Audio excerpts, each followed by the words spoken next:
pria itu akan tenggelam sepenuhnya ke dalam rawa. Tapi dia tidak panik sama sekali.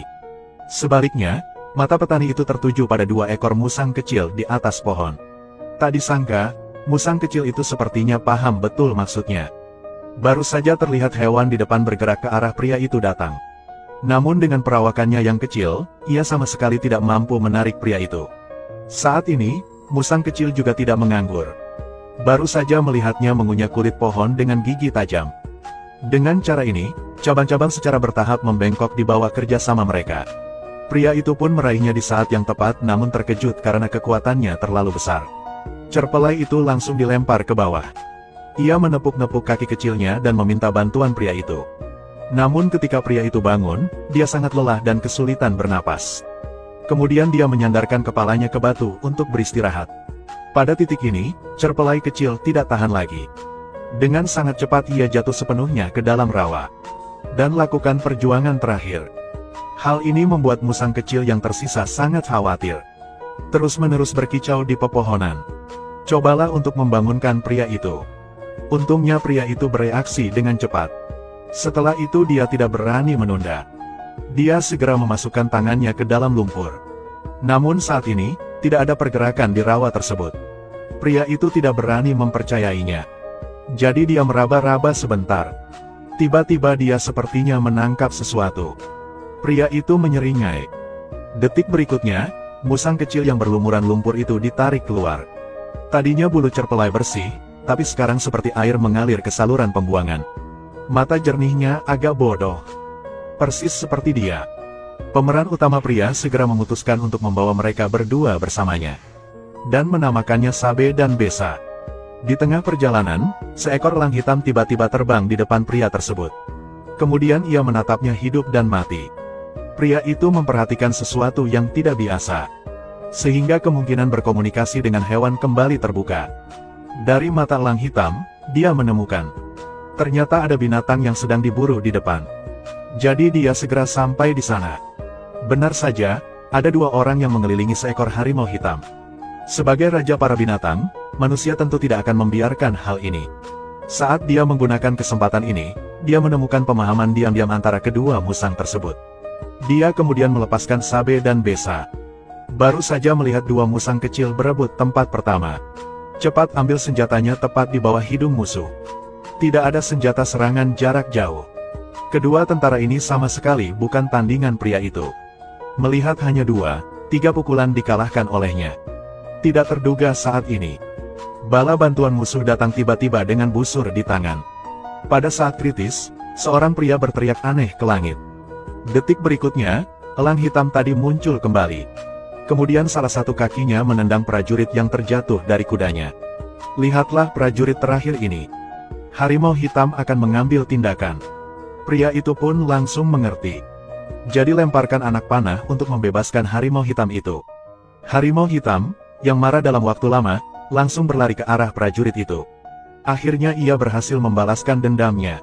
Sebagai imbalan untuk menyelamatkan nyawa pria itu, Danau Hitam memutuskan untuk tinggal dan melindunginya. Melihat itu, elang hitam yang terbang di udara tak mau kalah. Hingga saat ini, ia belum memiliki 2 jenderal lagi dalam perjalanan pengalamannya. Hari ini, dia tiba-tiba menemukannya di tepi sungai. Mandi kecantikan, untuk mengagumi keharumannya. Dia dan rekan-rekannya berencana untuk secara heroik menyelamatkan keindahan tersebut. Sebagai langkah awal, mereka mengeluarkan musang kecil terlebih dahulu. Mencuri pakaian wanita itu saat dia tidak memperhatikan dan melarikan diri dalam sekejap. Apa yang terjadi selanjutnya persis seperti prediksi pria itu. Wanita itu buru-buru berlari ke dalam hutan untuk mencari. Saat itulah harimau hitam diutus, dan wanita itu benar-benar ketakutan. Lalu dengan auman harimau hitam, suasana langsung naik ke klimaks. Melihat kesempatan telah tiba, pria itu akhirnya melangkah keluar. Dia segera memeluk wanita itu ke dalam pelukannya. Sementara dia masih bingung, mencondongkan tubuh ke dekat telinganya dan berbisik. Anda memiliki saya untuk melindungi Anda. Tidak masalah. Jika tidak terjadi sesuatu yang tidak terduga. Separuh hati gadis itu telah diambil. Sekarang ikuti saja rencananya. Tahun depan mereka akan bisa menggendong bayi gemuk mereka. Namun di luar dugaan, harimau hitam itu tergeletak dan tidak berbuat apa-apa. Berpura-puralah sebentar. Masih belum selesai. Orang berikutnya menyarankan sesuatu, tetapi harimau hitam itu tetap tidak bergerak.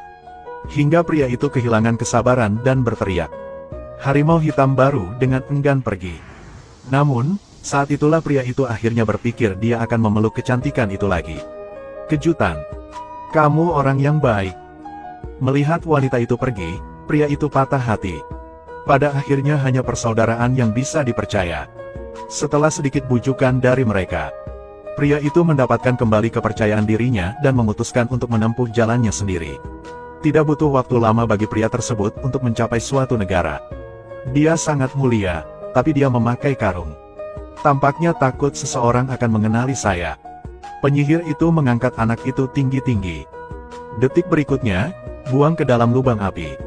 Pria yang memiliki rasa keadilan tidak bertindak, sekarang penyihir itu menunjuk ke anak lain di bawah. Maka para prajurit segera mengangkat bayi itu. Siap berkorban seperti anak kecil tadi. Anak itu meronta-ronta dengan kaki kecilnya setelah ditopang oleh dukun. Namun tetap tidak bisa lepas dari nasib pengorbanan. Melihat anak itu belum sepenuhnya jatuh ke dalam lubang api, penyihir itu mengambil tongkat itu dan terus menyodok. Pria di bawah tidak tahan lagi. Menggunakan pikirannya untuk langsung mengendalikan elang hitam di langit. Setelah itu, hanya melihat elang hitam menukik ke bawah. Sebelum anak itu jatuh ke dalam lubang api. Diselamatkan. Setiap orang yang melihat pemandangan ini mengira bahwa pengorbanan tersebut telah membuat marah para dewa. Pada saat yang sama, mereka semua berlutut dan memohon pengampunan. Kali ini, sang pria akhirnya menemukan wanita yang diimpikannya setiap malam. Tapi tidak pernah terpikir dia akan masuk tim pengorbanan. Dan penyihir itu merasa ada yang tidak beres. Dengan tegas menjelaskan bahwa yang diinginkan para dewa adalah agar lebih banyak manusia. Jadi mari kita terus bergerak. Dengan cara ini, wanita itu segera dikorbankan oleh mereka. Pria itu juga memanjat untuk menyelamatkannya. Saat ini, orang-orang di bawah juga perlahan-lahan sadar dan mulai melakukan protes. Penyihir itu melihat ada sesuatu yang tidak beres dan segera menculik seorang lelaki tua. Dan lelaki tua ini adalah raja di sini. Anakku. Identitas sebenarnya dari pria tersebut sebenarnya adalah pangeran di sini. Karena ia terlahir lemah, ia ditinggalkan oleh raja. Dan para penyihir kerajaan ini kebetulan mengetahuinya. Setelah mengungkap identitas pria tersebut, penyihir di depannya membunuh raja. Sekarang singkirkan saja pria ini dan dia bisa mewarisi tahta. Tanpa sepengetahuannya, pria yang ditinggalkan itu dibesarkan oleh seekor binatang. Kekuatan fisik berbeda dari sebelumnya. Begitu cepatnya dia membalikkan keadaan. Akhirnya berhasil membunuh penyihir tersebut. Begitu dia berjalan dengan wanita di pelukannya.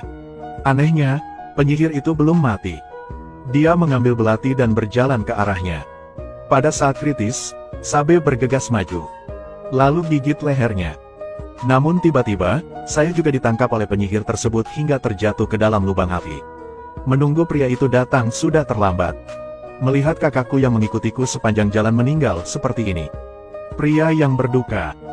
Besa tiba-tiba berdiri dengan bingung di tangga. Lihat semuanya. Saat ini, semuanya sadar juga identitas pangeran pria itu. Selangkah demi selangkah, lanjutkan beribadah. Namun di akhir cerita, pria tersebut memilih pergi. Dia menjalani kehidupan yang damai dengan wanita yang dicintainya.